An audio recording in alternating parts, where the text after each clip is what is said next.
Hello everyone and welcome to the Hunter Association, your source for all things Hunter x Hunter. My name is Kaige. And my name is Dylan. And on this week's episode, we will be talking about Gon. Woo! This is our character retrospective on Gon Freecss, the primary lead protagonist of the series, for most of it at least. For the vast majority. Time. Yeah. Yeah, overwhelming majority, one might say. Pretty excited. This is the last of the main four. Now, please note that this is only part one. We will be covering Greed Island to the rest next month. Yep. Then, of course, we will be going through our community comments. If you'd like to join in on the community and have your comment read, be sure to comment on the YouTube version on the weekly community posts. Also, make sure to like and subscribe to help grow our community of Hunter x Hunter fans. Additionally, if you'd like to know when new episodes are live, click the bell to enable notifications. If you're an audio listener, make sure to rate, review, and comment on Spotify and Apple Podcasts. You can't comment on Apple Podcasts, but also, be sure to follow us on Twitter at TXHXAPod, as well as Bluesky at JustTHAPod for podcast-related updates and to submit responses to the weekly call-out posts. If you'd like, you can also email us at hunterassociationpod@gmail.com. As always, we provided timestamps in the description if you'd like to skip ahead to any of the aforementioned segments. Very nice. Okay. As always, we have no news this week, of course. You know how it is around here. We're pretty starved. This is pretty typical, I'd say, unfortunately. Yeah, that's just how it be right now. Mm-hmm. But for little show news, it's not news, but it's just a cool little thing we wanted to show off on the show. Leo Dog, one of our longtime viewers, frequent writer into the show, has done this little artwork for us here, which is just the coolest shit ever. I can't believe this exists. It's extremely cool.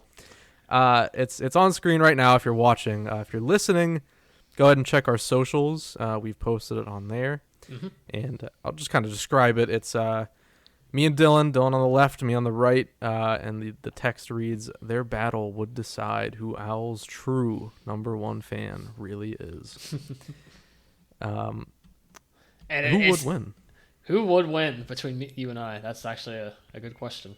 But not one I can confidently say, to be honest. But no. The drawing is also kind of reflecting the whole Hisoka Crollo battle as well. So yeah, I'm in Hisoka's outfit. I think it could also that might actually be like Kurapika's outfit. It might, maybe. Just based off the text, I'm assuming this is from Hisoka Crollo, but maybe I'm wrong. Yeah, I'm not sure. I hope I'm not definitely wrong. Reminiscent. But yeah, you're definitely in Crollo's outfit. Yeah, that much is obvious for sure. But yeah, this is very well made though. I was extremely happy seeing this. It's so cool. I love Dylan's facial expression, especially. It's just, that is excellent. I look like a psychopath there, to be honest, but it's still really cool. It's so cool. I love that.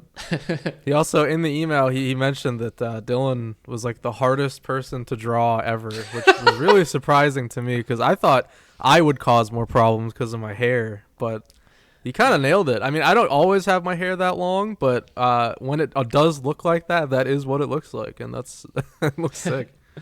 Yeah, I feel like I have a pretty weird facial structure, in all honesty. So I'm not that surprised that I'm a little hard to draw.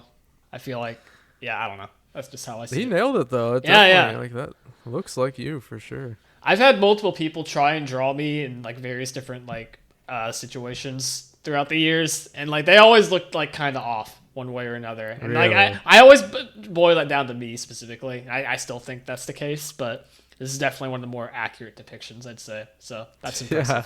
Kudos. It's awesome. All right, so thank you again, Leo Dog, and we will I guess we'll just kind of transition into the main talk because we have no news at all to talk about. So. Literally zero, guys. Yeah, I guess we're just ready to move on then. So let's get going and talk about Gon. Yeah, sounds good to me.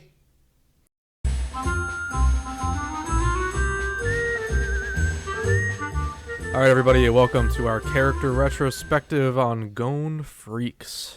The man himself. The man himself. Or boy, I guess. Yeah, the little boy. The little boy. He is our primary protagonist for the most part of the series. He was born on May 5th, and currently in the manga, he is 14 years old. I didn't know that was his birthday, actually. That's my mom's birthday. So Wow. that's funny. That is very funny. Yeah, it's about a month away. Actually, from recording this, it is 1 month away. Oh, yeah, exactly. Wow, look at that. Wow. And oh yeah, I just said he's 14 years old currently in the manga, but most of the series, he's like, he starts at 11 and he's like 13, 12 for the most part. Yeah, that sounds right. As I'm sure you're all aware, his main goal is to find his father, Gon Freecss. Jing left Gon with his cousin Mito, who raised him and acted as his only parental figure for his whole life. She's not very fond of Jing and doesn't really want Gon to be involved with them, so she told him that his parents died in an accident when he was a baby. Gon would eventually get the truth out of her, though. And extensively, that is pretty much the background of the character, because we get to see most of his life, on page. Rare, and it's also in chronological order, so we'll be able to talk about Gon probably the most efficiently we've ever been able to talk about a character on these retrospectives. Absolutely. We have it all. Like, we've seen this kid's whole life pretty much. Yeah, like, he's the protagonist, right? Like, it's kind of... Yeah. A lot of this information is just kind of laid out in front of our eyes. No kind of speculation to be had for a lot of this. So. Yeah. So yeah, I'm curious to see how this conversation goes, because we're also limiting ourselves to only part of his story, but there's definitely a lot to talk about still with this section that we've chosen to talk about here. Absolutely. Starting with chapter 1, which I kind of have in its own realm because it doesn't exactly fall into an arc. It's kind of its own thing. Gon starts the story at 11 years old. He spends a lot of time in the forest on Whale Island. He's basically like... he was raised by Mito, but in a way he was also raised by the jungle, Like he's basically Tarzan when you think about it. Yeah, he's a wild boy. One day he's attacked by a mother fox bear because she thought her cub was in danger. He surely would have been killed if not for a professional hunter named Kaige, killing the fox bear and saving Gon's life. My guy. Hell yeah. Kaige laments the fact that he had to kill the fox bear and punches Gon in the face to try to teach him a hard lesson. An interesting approach, but... Well, yeah. Interesting is a way to put it. Punching an 11-year-old boy. Well, I guess he learned the lesson. It worked, I guess, so can't really say much against harsh. It. Kaige considers killing the fox bear cub too, since it probably can't survive on its own, but Gon protects it even though it's viciously clawing at his arms. Kaige admires this and asks him who his father is. When he figures out that it's Jing, he reveals that his final test is to find Jing, and he stopped by Whale Island for clues. The two talk for a while, and Kaige gives him Jing's hunter's license. This sets in motion Gon's goal to become a hunter and hunt for his father. So, here we have Kaige basically setting up the entire journey of the character. And the anime does not have this scene in it at all. The more I look back on the scene... Yeah. Which is a shame also. It's so crazy to me even now. But the more I look back on the scene, the more I just really appreciate the fact that like it does set into motion Gon's entire journey pretty much, right? But I like that like the motivation is very like... It's not even like internal. It really, when you like look at this, especially knowing what happens in the future and just kind of like seeing Gon's story unfold, Gon's entire motivation is just based off, dang, Kaige is so cool. I want to be like him. It absolutely is. Down to finding Jing. Like that's not even something like I don't know. It reads to me almost like, hey, like Kaige's doing that. I want to do that too, from a young age at least. Yeah. I've always loved to read it that way. Like he doesn't truly really care exactly about finding Jing. Like he definitely does, but he wants to because Kaige wants to. That's how I like to see it. You can definitely interpret it other ways, and maybe it's arguable that that's not the right way to interpret it, but I like that way. Yeah, or maybe maybe not necessarily it's because Kite is doing it, but just like the fact that like he's a hunter and he's doing a task like that is as hard as it is. You know, maybe inspires Gon to some degree. I don't know. There's multiple ways you can read it, and that's what I find really really cool about it. Yeah. So yeah, the final thing that happens here is Gon takes care of the fox bear cub. He like takes him in and names him Cone. We love So Cone. cute. Yes, and you know, Kite also notes here that like, you know, a good hunter is well liked by animals. That's like a big early thing and a later thing too. Absolutely. So moving on to the hunter exam arc, our first actual arc here. We now jump forward 2 years where Gon is 13 years old, and also this is where the 2011 anime chooses to begin. He catches a big fish called the Master of the Swamp because he made a wager with Mito that if he could catch this fish, he could take the hunter exam. Such a cool introduction. The scene just yes. becomes like massive strength for such a tiny boy. Like, I don't know, it's very impressionable. Yeah. And I will say, you know, I don't like the decision in 2011, but I do think that is a cool opening scene. Like it's effective in its own way. It's just a different approach. Yeah. Like, obviously, with all the information I know now, I much prefer the chapter 1 kind of opening to the story, right?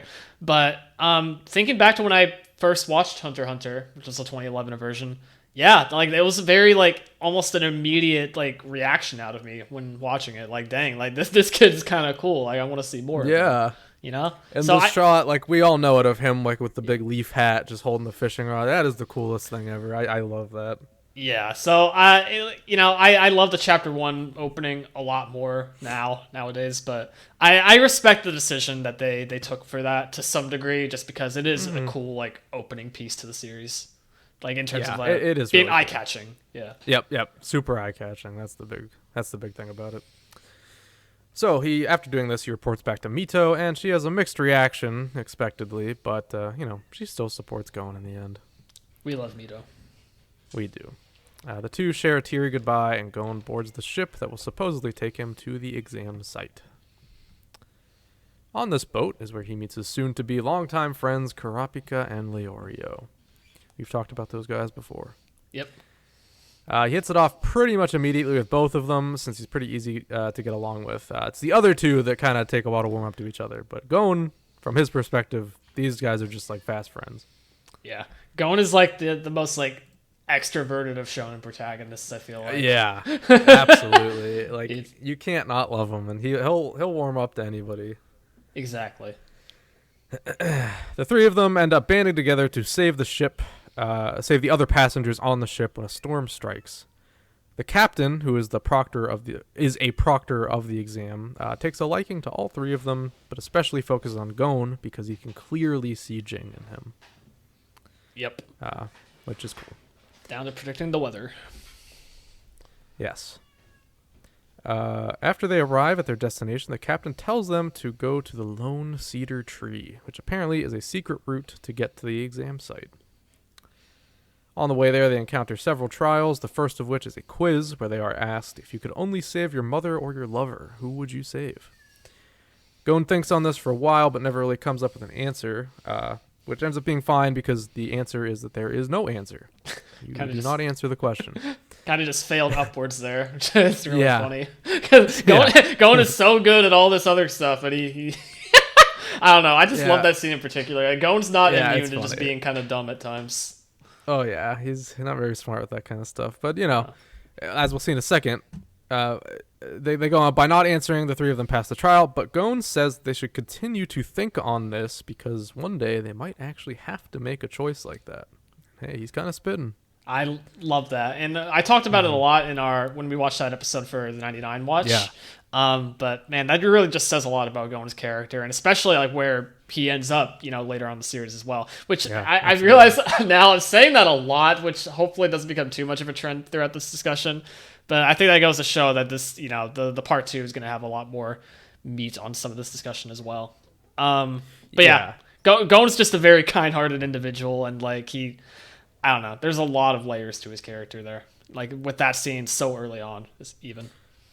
Yeah, absolutely. I've always been a big fan because it turns like what, you know, it was a joke, like the fact that Gon was just thinking too hard and he just didn't answer the question, but they turn it into a serious thing afterwards, where it's like, yeah, I mean, he was thinking hard because to him that's important. Like, yeah, that really could happen one day, and I really want to answer this how I feel. Exactly. Yeah. God, I love Gon.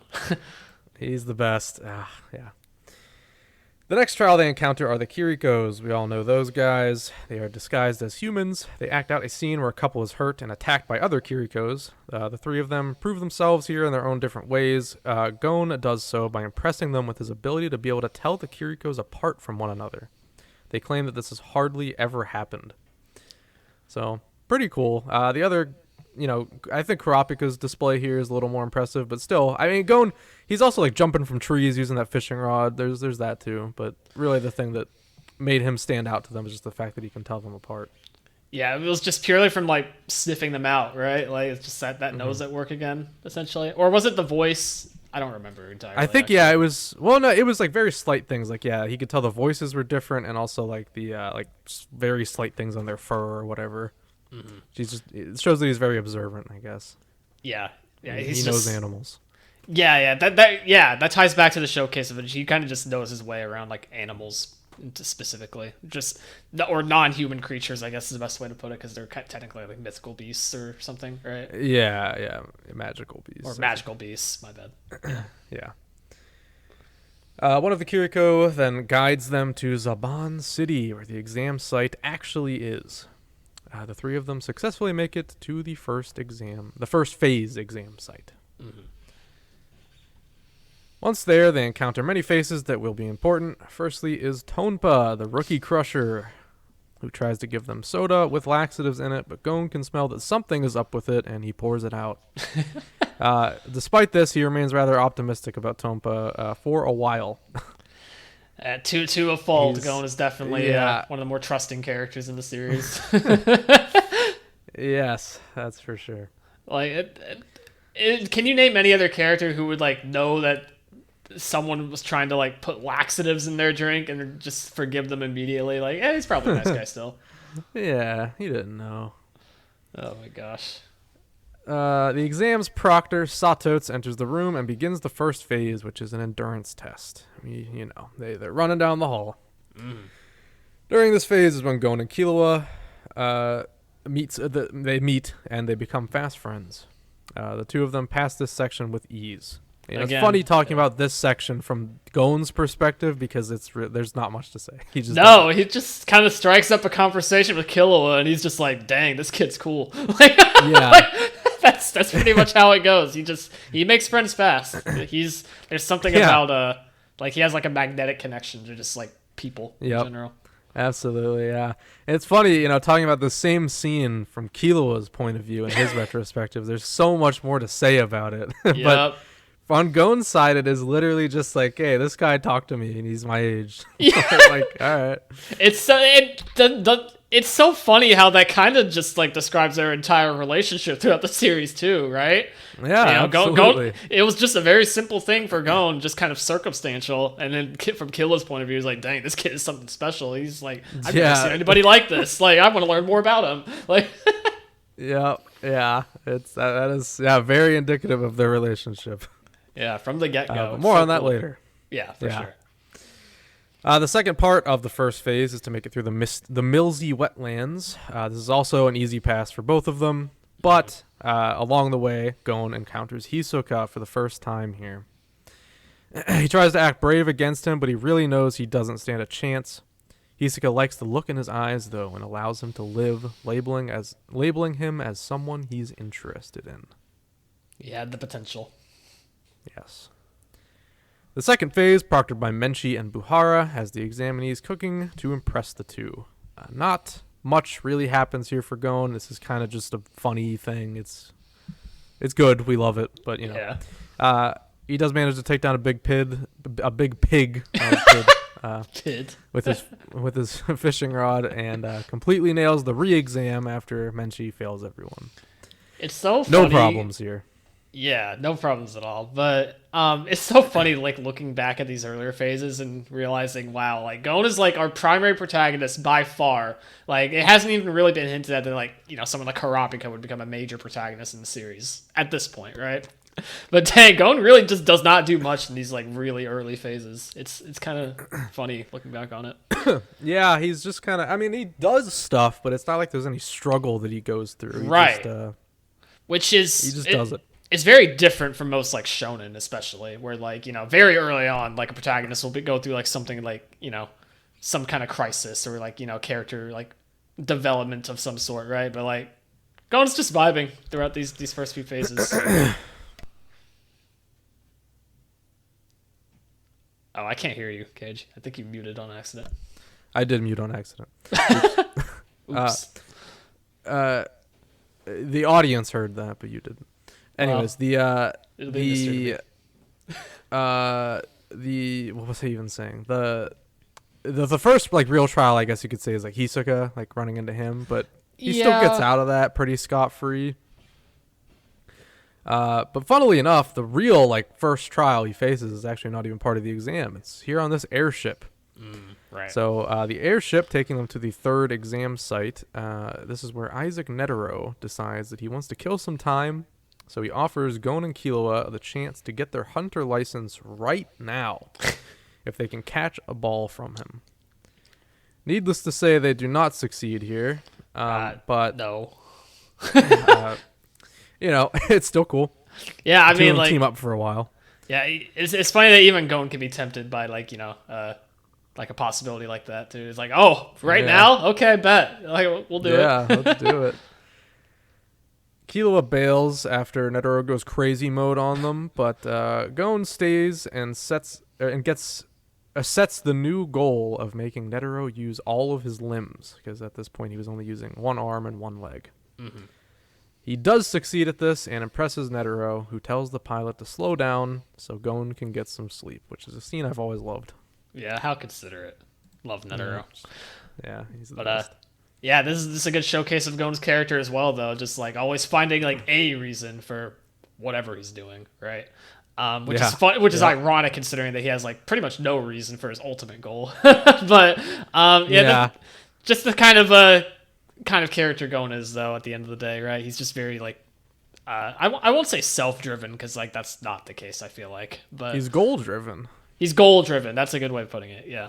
Mm-hmm. Yeah, he's always setting goals. Like here, he had that goal. All right, let's get the ball. But he was like, well, I can't do that. Yeah. So let's do another thing that I can do.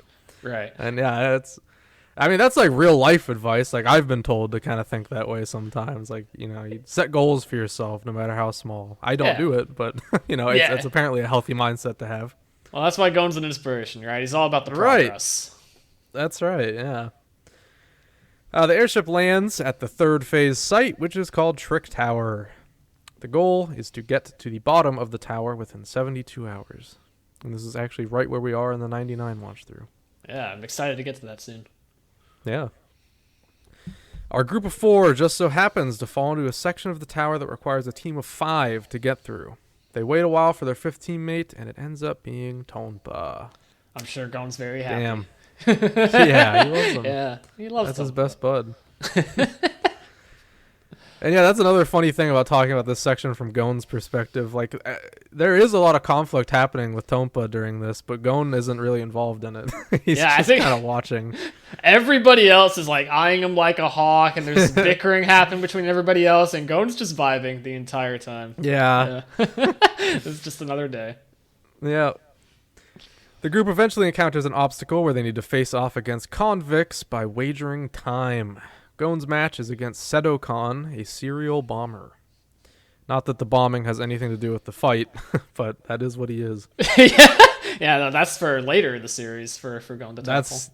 That's right. Another bomber. He fights 2 bombers. This is foreshadowing. So funny. Yeah, this is foreshadowing for the greatest antagonist of our time. The match is to be decided by Gon choosing one of 2 candles, and whoever's candle goes out first is the loser. The game is rigged, of course, and Gon just ends up running up to the dude's candle and blowing it out.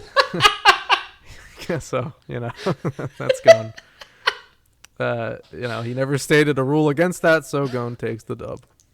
It's so funny. That's our boy. Yeah, you can get creative when it comes down to it. That's right. However, the group ends up losing like 50 hours because Leorio is a dumbass. We talked about that in the Leorio retrospective a decent amount. But Yes. yeah, he was a dumbass to say the least.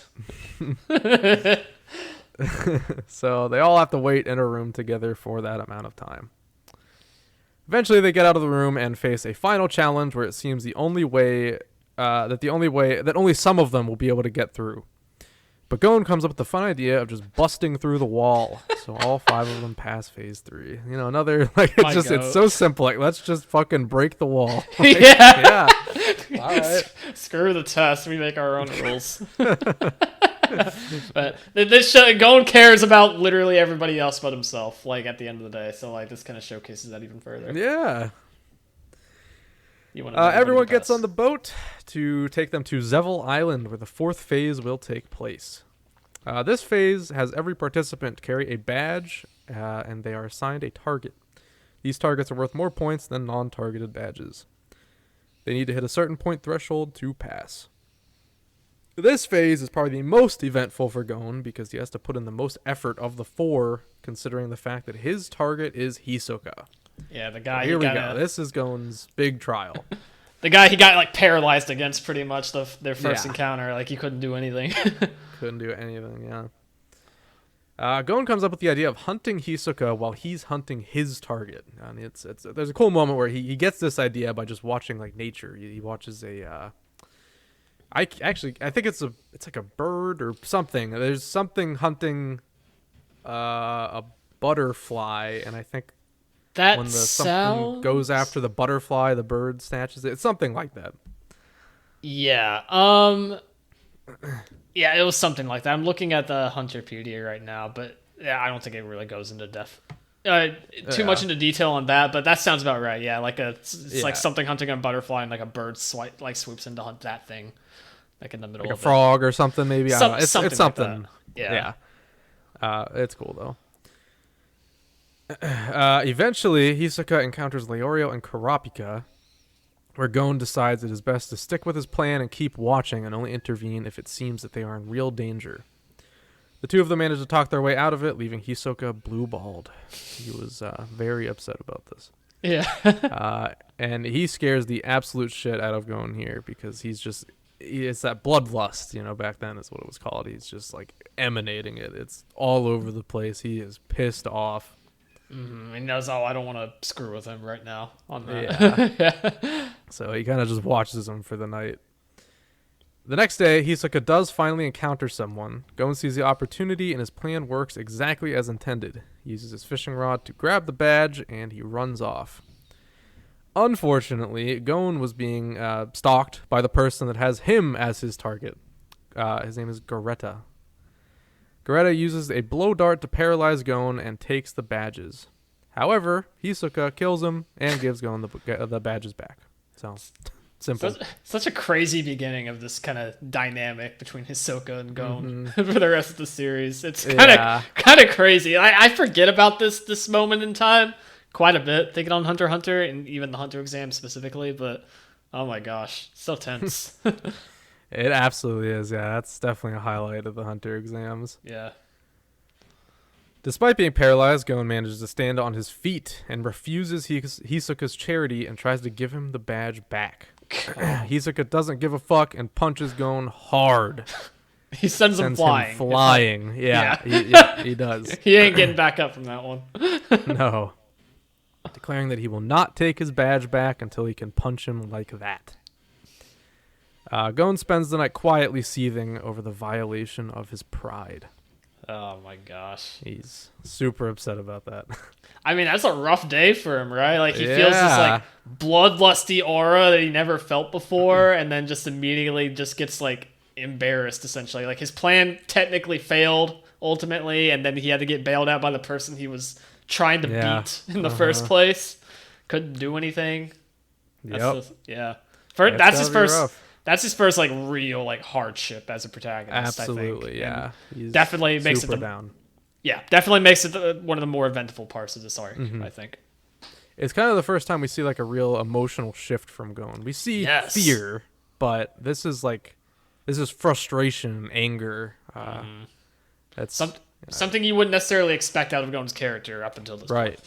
Right. During the fourth phase's final day, Gon finds Leorio and Kurapika and chooses to help Leorio acquire his target's badge from Ponzu. Unfortunately, they all get trapped in a cave with snakes because of this. Classic. Yeah. But they are able to escape thanks to Gon because he can hold his breath for a long time. That's as simple as that. They use sleeping gas on the snakes, and Gon carries all of them out of the cave. Gon literally carried hard. Like he if not for Gon, Leorio wouldn't have passed. Kurapika probably wouldn't have passed either. No, this is all him. They would have all failed for sure. And it's so like telling seeing how like Gon like struggled so hard to like do like the face for himself even. You know, he had to get bailed out by Hisoka. And then he hard carries the other three to victory, just like no problem at all. Just another win for him. Yeah. Yep. He ends up crying in front of his friends about what happened with Hisoka. Kurapika manages to lift his spirits though. No. So friendship. that's sweet. Yeah. On to the final phase where we have a tournament in which you only have to win one match. Gon has the first fight in the whole thing, and it's against Hanzo, who we haven't talked about yet, but I mean, you know who Hanzo is. Yeah.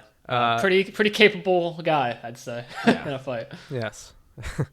Gon kind of completely gets his ass kicked, but stays in the fight with sheer willpower and refuses to forfeit. And Hanzo, I mean, he doesn't want to kill him, so he's just kind of like, well, what the hell do I even do right now? Yeah, he's like, he like has him in these holds. It's like threatening to break his arm and stuff. Yeah. Like he's trying to like scare him into a defeat. Like he doesn't want to hurt the kid, you know? He has a heart. Yeah, yeah. Eventually, Hanzo gets kind of fed up with this, and he also respects Gon for doing this, and decides to forfeit the match. Gon doesn't want to accept this, but Hanzo gets annoyed about that and knocks him out. So Gon won, but he is out cold. Because of that, Gon misses the entire rest of the exam, but he did pass. And so do we, actually. I wish I could have seen some of the fights though, like past that. I feel like some of them would have been entertaining, but I get it. They get it like small glimpses of them. Yeah. Satots gives him his hunter license and fills him in on the details, where he learns that Killua killed Leorio's opponent and ended the whole exam early. Killua then headed back home. After learning about all this, he confronts Illumi and squeezes his arm so hard that he breaks it. He learns the location of Killua's home and vows to head there to save him. Kurapika and Leorio accompany him. I didn't remember that detail of him breaking Illumi's arm. What the hell? Hey, he just grips it. Breaks, yeah. That's kind of crazy. Holy. Yeah, he's pissed. Before they leave, Satots talks to him about Jing and says that he is a hunter that he really admires. This makes Gon happy. The gang now sets off on their adventure to Killua's house. And that's the hunter exam. And that's hunter exam. Yeah, that's our introduction arc, and that's pretty good one for Gon. It's this is definitely more about the ensemble cast as a whole. It's just the four of them kind of getting equal moments here, I would say. And but Gon definitely at the forefront. He gets the Hisoka stuff, which is definitely the biggest stuff in the arc, I would say. Absolutely. During the fourth phase, and yeah, that's great stuff for him. He's just this is Gon at his like peak happiness, I'd say. He's just he's chilling here. Yeah, peak happiness. Moments of hardship. That's the thing. Yeah, it kind of takes you through a roller coaster at some point of just showing him, oh no, he can definitely get angry, frustrated, sad, all these different emotions. He's still human, despite all of his great feats, like showcased really early on. So really strong start to him, just being the protagonist of the series in general. Yeah. It's also a good showcase of just like the emotional range of Gon just being like, he's always feeling an extreme. Like whatever emotion he's feeling, it's always like level 10, Like he just everything hits him hard. Yeah, it's like he never really feels a mix of emotions, it feels like. And that's the case here even early on. Like he's just it's like you said, it's kind of just whatever emotion he feels and then crank it up to 100, and that's kind of his mental state at that point in time. Yeah, exactly. He takes everything so seriously. Absolutely, yeah. In both a positive and negative way. Yeah, it's a double-edged sword, for sure. Right. So the gang heads to Kukuro Mountain. After reaching the Zoldyck estate, the trio is blocked by a gate that requires 4 tons of force to open. Good luck. This is obviously not possible for any of them at the moment. They talk with the gatekeeper Zebro, where after some arguing, they eventually go with him to train to be able to open the gate. After a lot of work, they are able to open it. We love a good training arc. Yes. Although, keep in mind, Gon has a broken arm through most of this, so he's kind of just like... He's still working, but he's not really able to do a whole lot when they actually get to the gate. He helps, though. Yeah. They then run into a butler named Canary, who will not let them pass no matter what. Gon's method of getting through this is just keep walking up to her and getting beat to shit until she gives up. Hey, it worked. It does work. I can respect it. Yeah. And so does she. She admires his tenacity and realizes that Killua made a real friend. So she lets them through, even though Kurapika and Leorio just kind of stood there watching Gon get his face smashed in. But, you know. Yeah, they're such good friends there. Yeah. Well, okay, granted, they probably knew that nothing they could do would stop Gon. Yes, there, that's so exactly it. But I always just think about the moment, you know, the Leorio and Kurapika face where they're all stoic when she looks up. It's so anyways, they get to the butler's quarters where they encounter Goto. My God. He informs them, hell yeah, we love Goto around here. He informs them that Killua already got out of the house and is on his way there to meet them. All right. Good job, team. Woo! To pass the time, he plays a coin game with them with Canary's life on the line. This part is obviously a bluff, but, you know, they believe it because they don't know who Goto is right now. No. Gon's crazy good eyesight lets him win the game anyway, though, and he impresses Goto. They are then reunited with Killua. Rescue mission successful, I guess. Even though they don't do much, but pushed open a gate, and that was about it. Yeah, this is a training arc. Yeah. With no real stakes, but hey, you know, it's cute, it's fun. Yeah, this entire thing. I mean, it's called like the Zoldyck family arc for a reason, right? This is all like Killua stuff mainly. Gon doesn't do, and it's not meant to do a whole lot here.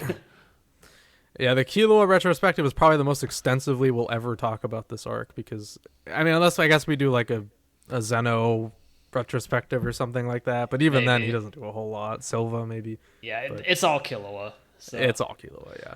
Go check out that episode if you're interested in hearing more about this arc specifically. Yeah. I mean, I'm sure you've already seen or read it, but, you know, you can hear us talk about it more, at least. They get Killua up to speed, and they part ways, vowing to meet up again in Yorknew City on September 1st. Let me know if you guys have heard that one before. Yeah, whoa. Never heard of that day. Gon wants to go there after Kurapika tells him that Hisoka will be there, because, you know, he has the goal of giving him the badge back. Again, very goal-oriented. He's always working towards something. He's just very fixated on that one goal right now. But yeah, probably because he has like a physical reminder of it. It's that badge always with him. Same with Jing. Right. He has the hunter license. Yeah. He's just very goal oriented, like you said, to a fault almost. But it's kind of inspiring in a way though. Like when something just doesn't work out, he's like, okay, I'll find a new goal essentially, or like something for the interim. And I don't know, there's something inspiring about that, even here. Yeah. And again, not to talk too far ahead, but we'll definitely be able to talk about that more in Chimeriant. But absolutely, that's not right now. Killua decides to stick with Gon, but Leorio and Kurapika go their separate ways for now. Sad. Yeah, but, you know, they'll meet back up again soon in this episode. So, Heaven's Arena time. This is probably the most extensive we'll be able to talk about this arc ever. So, yeah, absolutely. In order to get stronger and also earn some money, Killua tells Gon about Heaven's Arena, and the two decide to participate in it. They completely dominate the placement match and go straight to the 50th floor. There they meet Zushi, and after a match with Killua has with him, they learn about the existence of Nen from Zushi's teacher, Wing. Woo! Yeah, so here's our boys, our Nen boys. Yeah, this is the real training arc now. Yes, yeah. Yeah, back-to-back training arcs. Following this, Gon and Killua make their way to the 200th floor with no real issues. It's whatever. I can't say it's surprising. Yeah. Yeah, they're beyond this right now. There, they are stopped by a massive wave of aura emanating from Hisoka, or Bloodlust at the time. He tells them that they aren't ready for what is ahead. Ominous.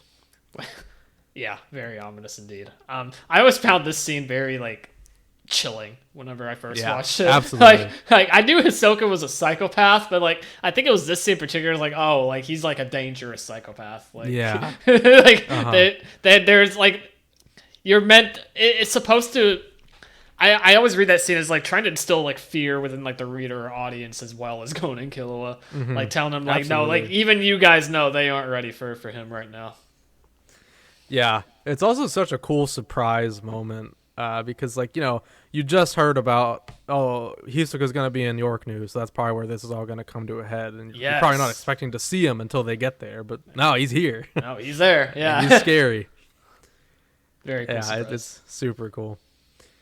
They go back to Wing and learn that to even stand a chance beyond that floor, they need to learn Nen. There it is. Yep. Since they have a time limit to register for a match before they are disqualified from going up a floor, and also actually Killua is at risk of being disqualified from ever competing there again because he previously as a kid dropped out. So if that happens twice, you're banned permanently. Forgot about that. They have to learn Nen quickly. So, Wing forcefully opens up their aura nodes and teaches them the basics of Nen. During the process, Wing notes that they are both absolute prodigies. Yeah, just aura pouring through them immediately. Yeah, and they're like learning way faster than Zushi did. And Zushi, he kind of gets in his feels about that, but he's still an optimist. He powers through. That's our boy. Yeah. Still their friend, but I'd feel sad about that too. Like, honestly, like, wow, I spent like years even trying to reach the beginning point, and they get it immediately. Just did it like tonight. Yeah. That's rough. Now knowing the basics, they're able to get past Hisoka's aura, where Gon tells him that he is there. Tells Hisoka that he is there to get stronger, so he can punch him and give him back the badge. Hell yeah. Everything leading to the climax of this arc is simply about the two boys learning to use and apply their Nen in different ways and strengthening their bond with one another. This is also where they learn their Nen types, right? If I'm not mistaken. That's later. Oh, that is later? Okay. Yeah, that's near the end, actually. Gotcha. Okay. I forgot. Along the way, Gon fights a man named Guido, who has a Nen ability where he can control spinning tops. Gon risks his life by deactivating 10 while fighting to rely on his senses to dodge the tops. Doing this, he loses and also breaks his arm in the process. Again, he loves breaking his arm. He loves breaking his arm. Was it the same arm? I'm genuinely curious. I don't know. That's a good question, actually. I don't remember. Someone let us know in the comments if you know. Yeah. While he heals from this, Wing forbids him from using Nen for 2 months. That doesn't actually end up being that big of a deal. This is, Killua does some stuff during this time, but we talked about that last time, so. Well, not last time because I was getting through, but 2 times ago. Oh, yeah. Yeah. While he heals, I just read that. After healing, he resumes Nen training and fighting in Heaven's Arena. Guido, Realvelt, and Sadaso try some underhanded tactics to get the two boys to forfeit their fights with them, but Killua solves that problem pretty easily. Hey guys, do you remember any of those names? Nope. Can you attach a face to any of those names? I can actually, but maybe our audience can't. I remember the wheelchair guy, but that's pretty much it. That's Realvelt, yeah. Yeah. Gon has his rematch with Guido, where he does his famous tile flip move and wins the match. This is the fishing rod version of the tile flip. Yeah. And then afterwards, he fights Realvelt and does the same thing, but this time with his hands, and wins. So, dub.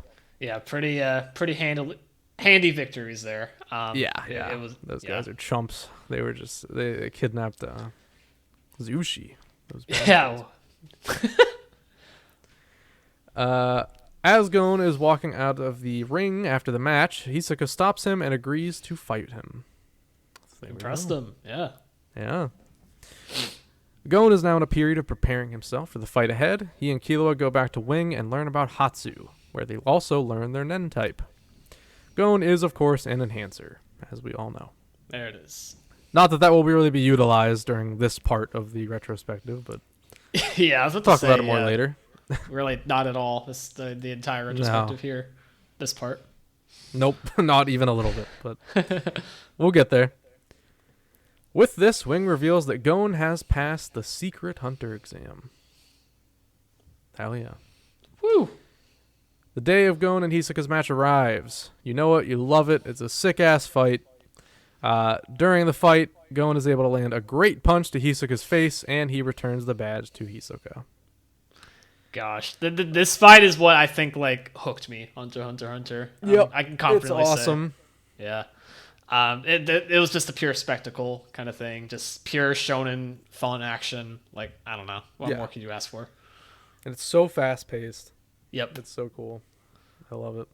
just good payoff to like that dynamic starting between the two characters as well.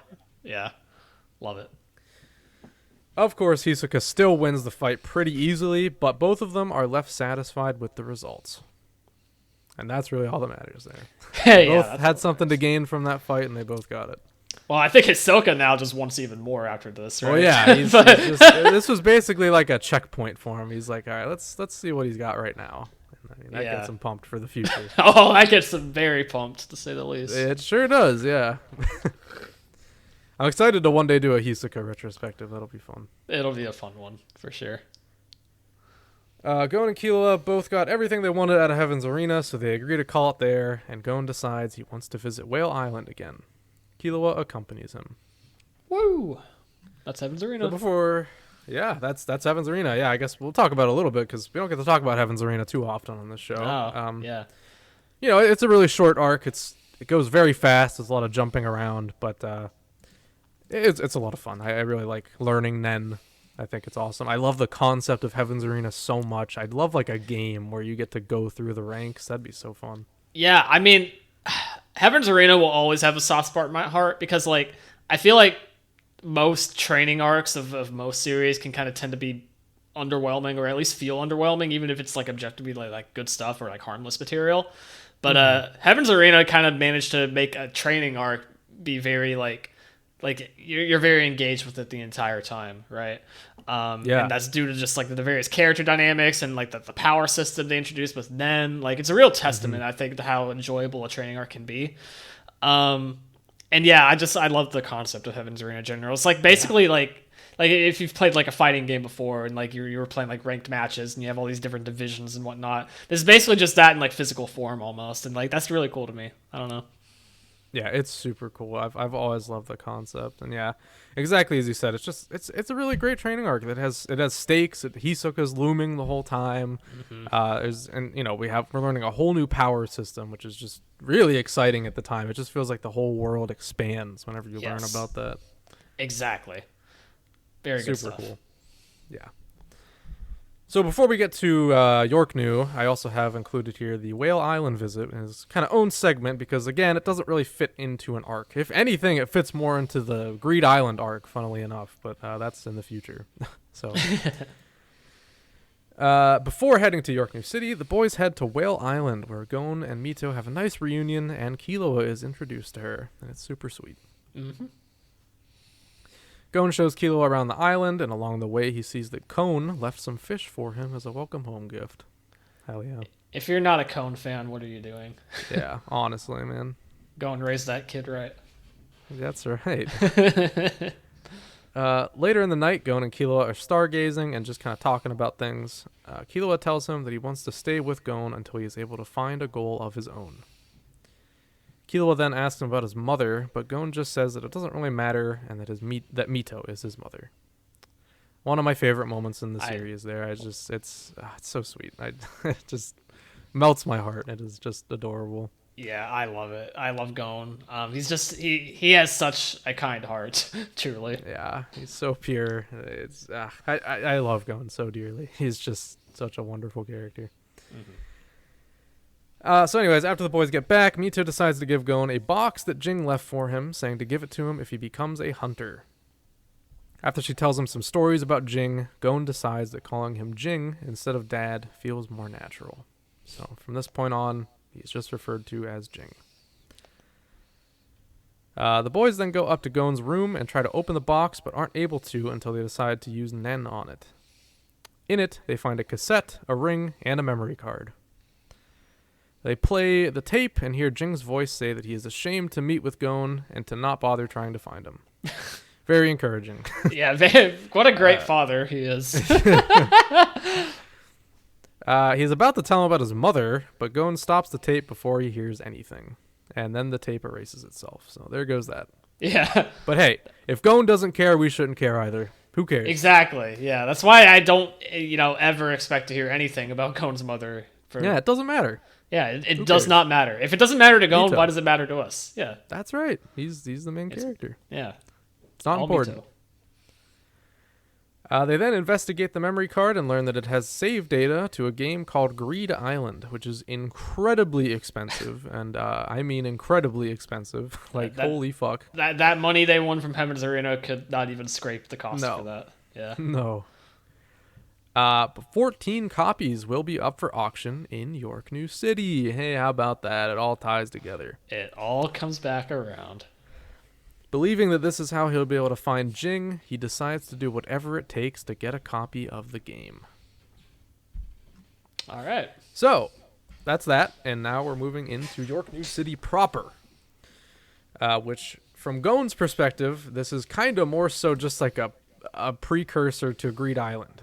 It's very interesting here. We have like a pretty much entirely separate story from what's happening with Kurapika until they do connect, although not super significantly. Well, it is pretty significant, but it's all kind of smashed right at the end, at least with their collaborations with each other.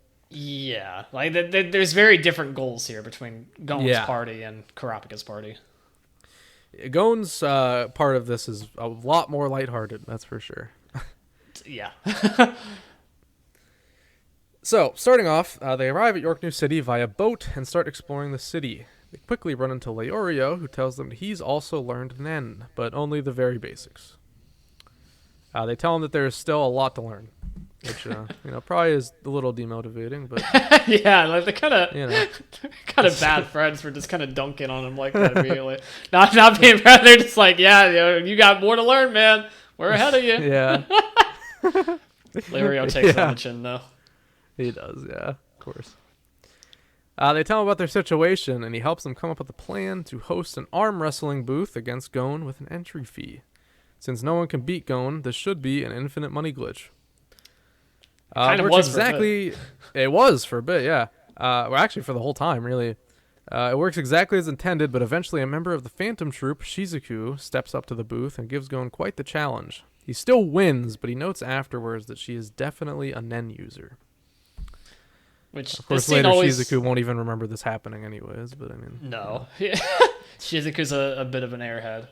Yes. But I always like this scene in particular, though, because like she's very much like physically looking like probably the weakest of the troop, right? Mm-hmm. And then she still manages to give Gon that hard of a time. Yeah, for sure. Yeah. Yeah, and also it's a pretty good... It's like a more subtle showcase of just Nen. Like, yeah, this, kind of scrawny looking girl... just with Nen is like, yeah, wow, that's a threat. That's a threat, Like yeah, and Gon's an enhancer too. Like the strength is like his whole thing. Right. After a while of doing this, the three of them are approached by a recruiter for a manhunt of the Phantom Troop with huge cash rewards. This is what Leorio was hoping to attract. The trio's current goal is now to capture a member of the troop. They were so in over their heads, man. Yeah. So this is where paths start to intersect, but we're not quite there yet. No, a little ways to go. Yeah. In the meantime, while info gathering on the troop, Gon and Killua are attempting to buy stuff around town that has traces of Nen to resell it for a high price. Along the way, they encounter a man named Zepile who says that one of the objects they are looking to buy isn't worth their money, and that's the one that it is actually the one that looks like the succession ceremony urn. Love that little detail still. I really hope that was like intentional. Cause like I hope. It's so cool. It's like on that fringe of like it could be just a coincidence, but oh man, that'd be so cool if that was intended. Later, he helps them again when they are about to get scammed, and afterwards, the three talk for a bit over lunch and grow to like each other. He agrees to help them on their quest to get Greed Island and meets up with Leorio to get the ball rolling. So now we have basically we have a con man and Leorio, who's a con man at heart, working together to get this to happen. Leorio's definitely like a step away in life from being like a carny, you know? So oh yeah, absolutely. Absolutely. While this was happening, Leorio got some good intel on the troop, and the group of 4 now starts a plan to capture them.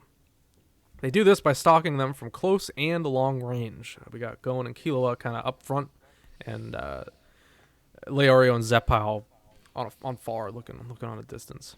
Mm-hmm. The 2 members they are stalking are Machi and Nobunaga.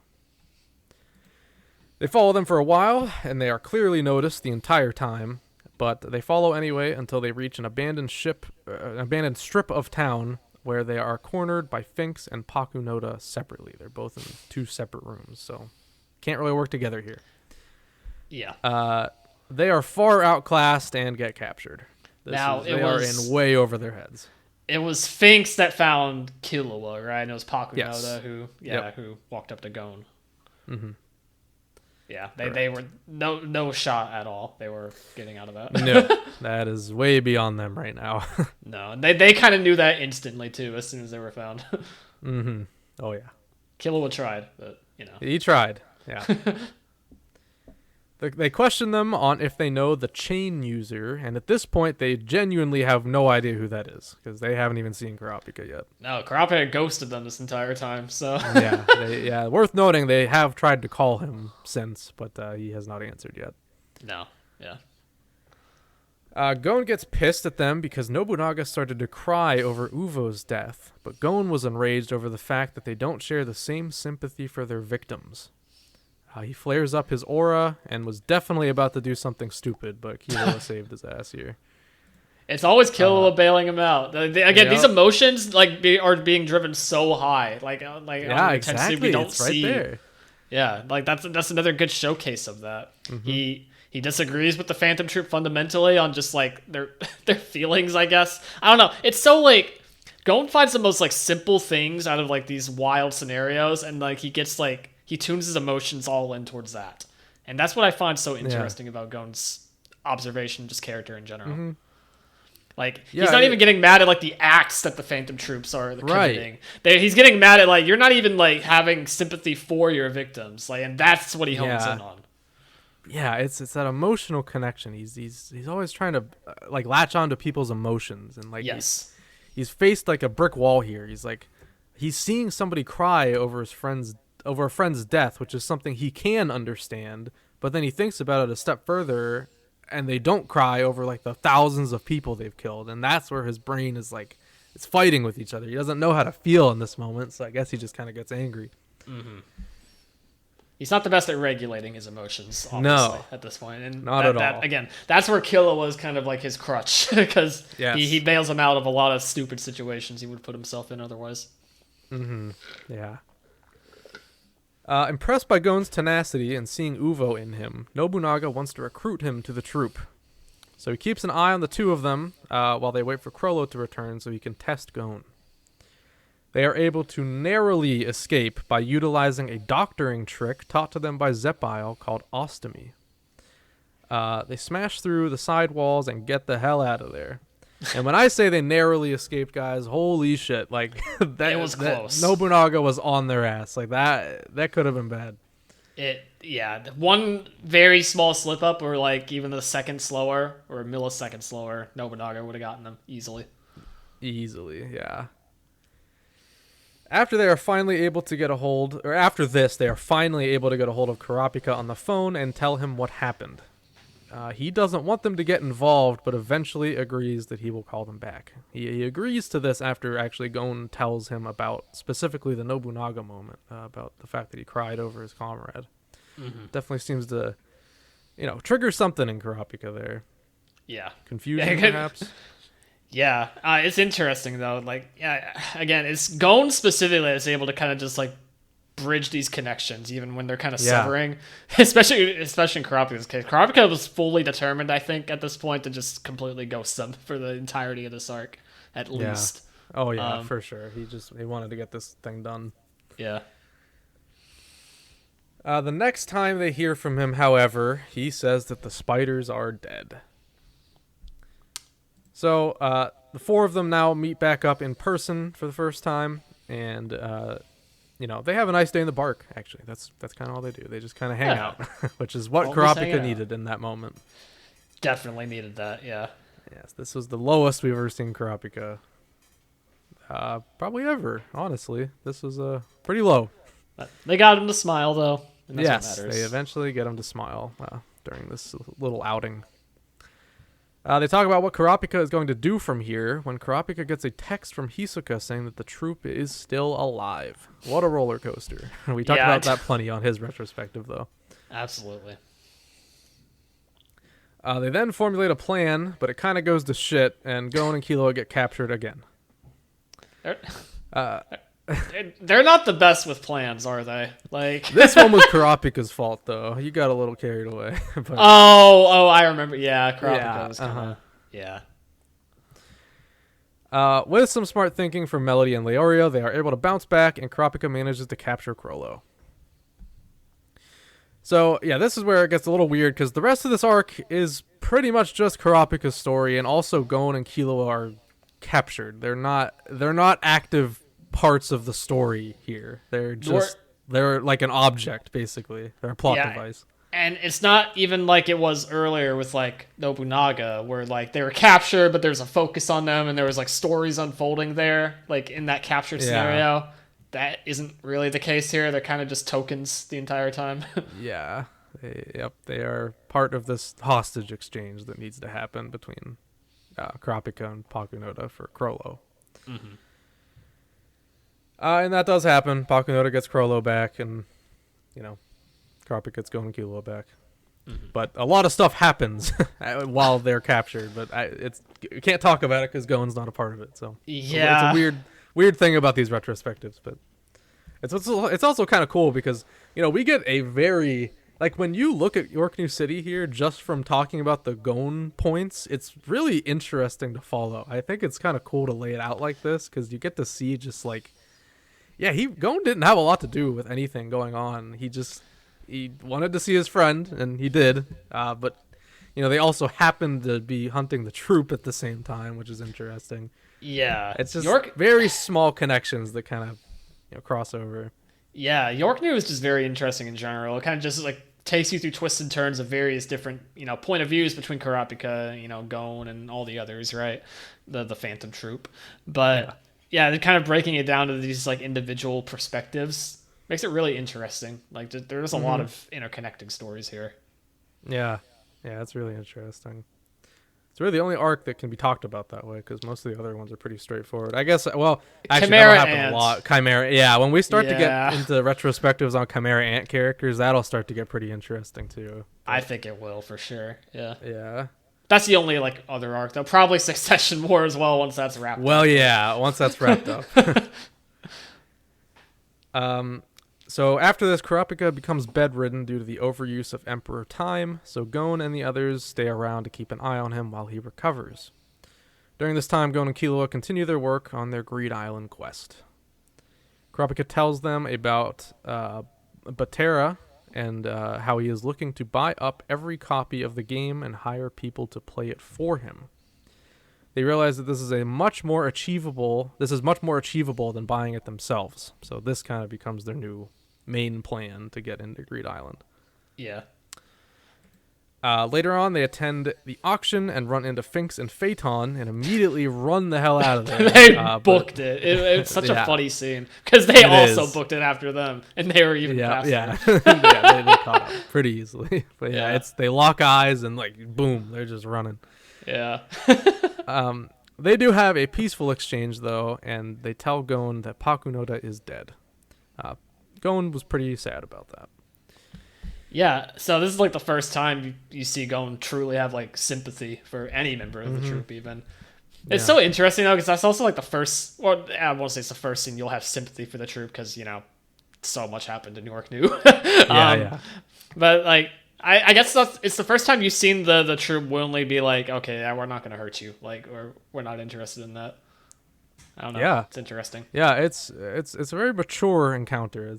You wouldn't exactly expect it after what's happened, but No, you wouldn't. that's how it goes. Yeah, That's why it's kind of stands out in my mind, I think.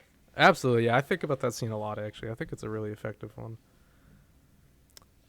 So after this encounter, our two boys head over to meet with Patera, who had just won an auction for Greed Island. Woo! To be continued. To be continued.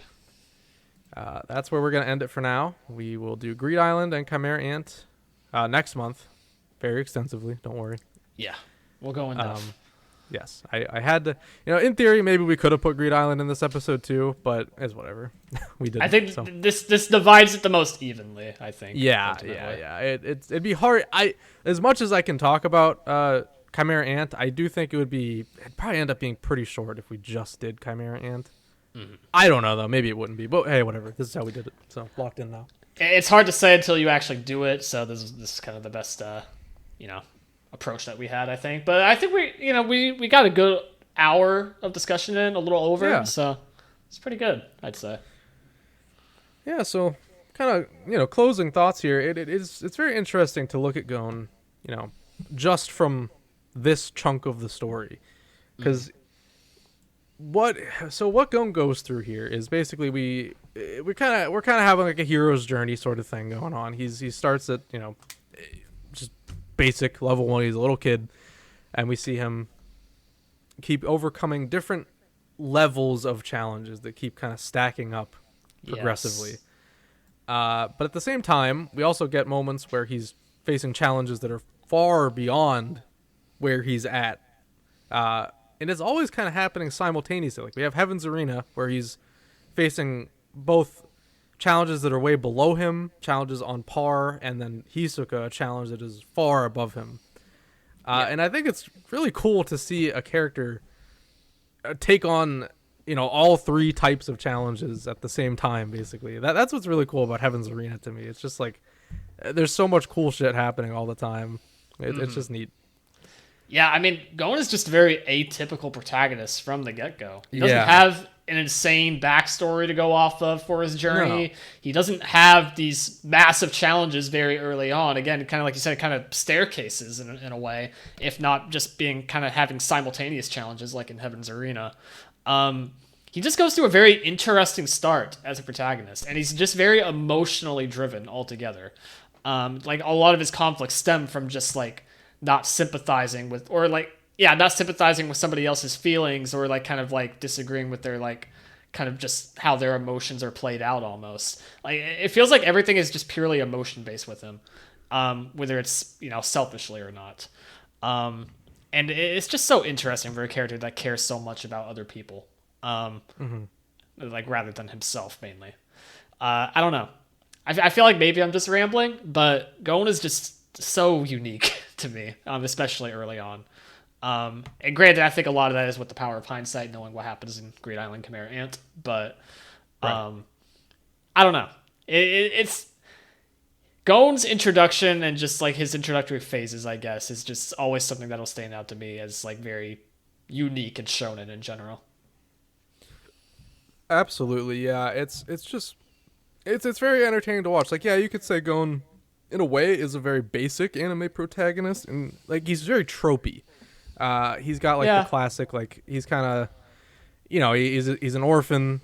He's like the wild boy. He's kind of like Goku-esque, but it's the way he's written that makes him stand out. He plays out very differently than like a Goku would, because Goku, he is an emotional guy, but Gon is like we were saying, he's just like level 10 emotions all the time. He's always feeling an extreme of an emotion. He doesn't know how to dial it in. Like, yeah.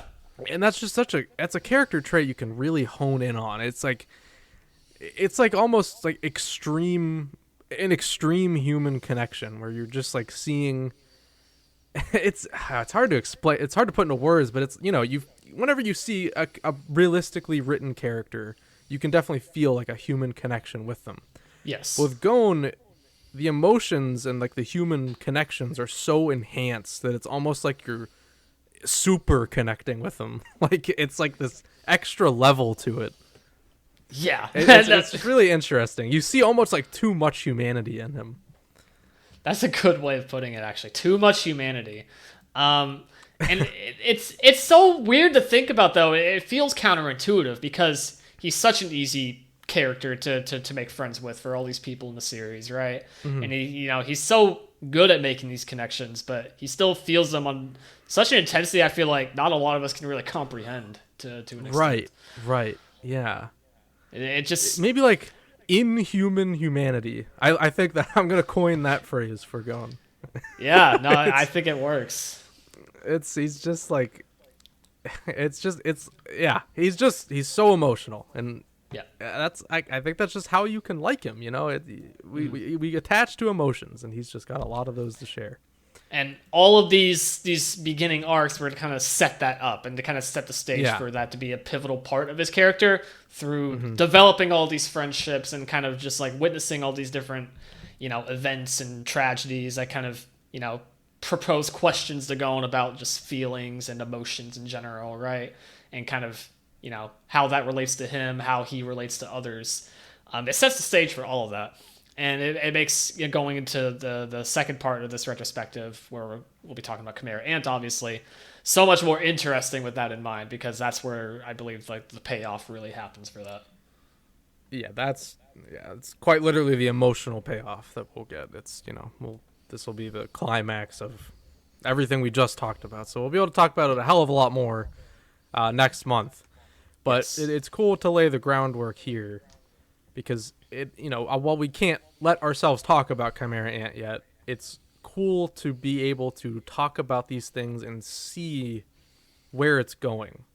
Mm-hmm. Like, it's very clear it's being set up how Gon handles things, and you can think later, like, okay, this is all in hindsight, obviously. Your first time watching, you're not going to think like, oh, Kite's going to get eaten by an ant. Like, that's not going to be in your mind. But in hindsight, it's like, okay, I can see how this Gon becomes the Gon that he is in Chimera Ant. Yeah, he and gets it's so lost in his emotions. He's just so head on with emotions. He'll just only feel one thing, and later, it'll be anger and sadness. Yeah, and we do see that briefly also in the early parts with whenever he gets punched by Hisoka. He's just really down and out. Here's another thing I just thought of. We have a moment where he does that here, and Kurapika's able to lift him up. But later, he won't be able to get lifted up. And that's interesting. We'll have to talk about that. But it is interesting. Yeah. And that's the thing. You don't expect there to be huge payoffs just looking at this first time around, too. Which is why it's really interesting to look at this first half of the series in this kind of light, irregardless of what happens later on. Because I really think that, with hindsight, we can pick out all these details, right? And it's so interesting and all interconnected. But when you're experiencing this for the first time, you don't notice any of this stuff. You just think this is Gon's character at heart, and that's pretty much it. You don't think there's really more substance in that. And that's the beauty of Gon's writing, I think, ultimately. Absolutely. Yeah, and I can even see I've never heard this take personally, but I could see somebody not liking Gon because of his early portrayal. I absolutely don't feel that way, but I could see it maybe they're thinking oh, this is too corny or whatever. Right. But those feelings would be challenged later, because you can see the purpose behind it later. And even now, I think it's pretty clear to see the purpose. It's just, it's a kid trying to figure out his way in the world. That's the bottom line. He's trying to figure out himself too, and that's what I think. The whole scene where he sees Nobunaga crying that's kind of what that's all encompassing in that moment. He's that's him trying to come to terms with morality. He's what are my morals? What do I care about? I guess I care about how this guy feels about what he's done. That's his way of connecting with people. As I keep saying, it's just that emotional connection he links with people. He didn't hate the troop until that moment. And I think that's super important to Gon, to understand the writing of Gon. Yeah, and that you can even describe it as a character fault to some extent. Does he even truly know what good is if he's honing in on just the emotions of it all and the connections of it all?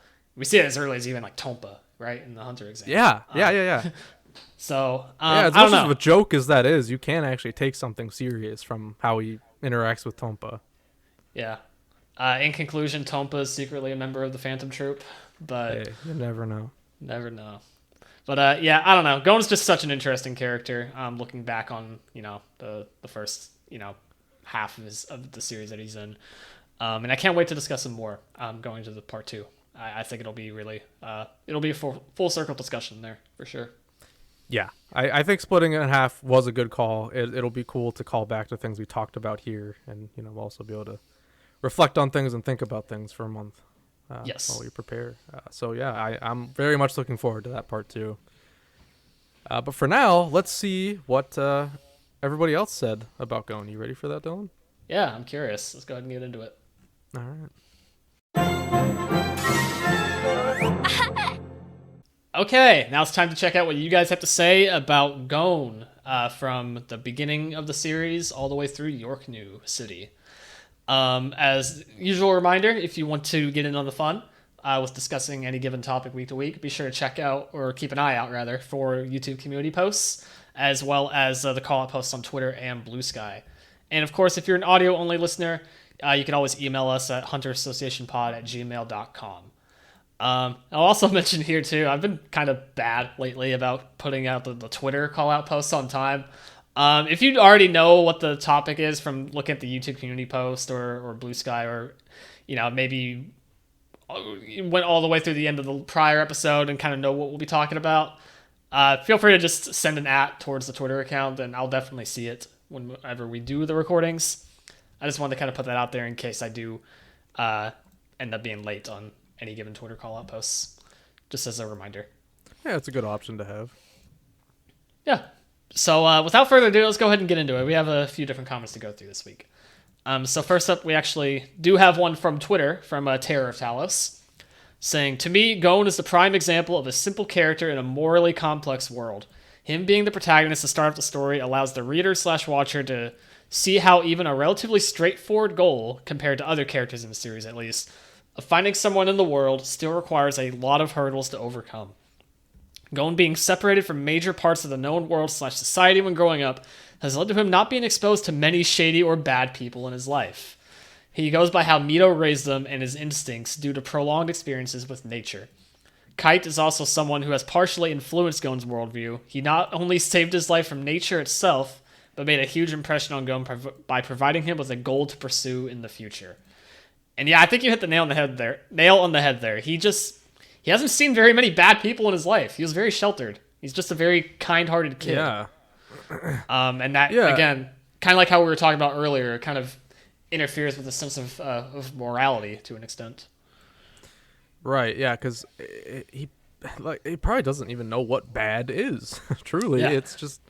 that's what meeting the troop really did to him. He kind of started to learn what a bad person is. Also the hunter exams he learned there too, to some extent. But yeah, definitely a more direct lesson was learned in Yorknew City, I think. I would say so for sure. Yeah, no, he's a pretty simple character on the surface, all things considered. And I think that's an important distinction to make. I think on the surface he's a very simple character, and that kind of shows in his presentation, especially early on. But as we know, he definitely has some layers to his character. It's just not all kind of peeled back until later. Yeah, for sure. All of this has resulted in Gon becoming someone that's more open and friendly to various types of individuals with very little question, unless they actively hinder him in what he wants. However, on the flip side, his lack of more varied human interaction has perplexed him when it comes to morality, such as the Phantom Troop and their actions. Yeah. As Gon has a specific lens on how he views and considers what's good or bad, but in a self-serving way despite not realizing this himself. Now, of course, throughout his journey, he's still just 12 years old, which plays a big part in his actions during certain situations. This is in addition to other factors I've mentioned, which will be explored further later in the story, and I'll have more to say about Gon, along with his relationship with Killua then.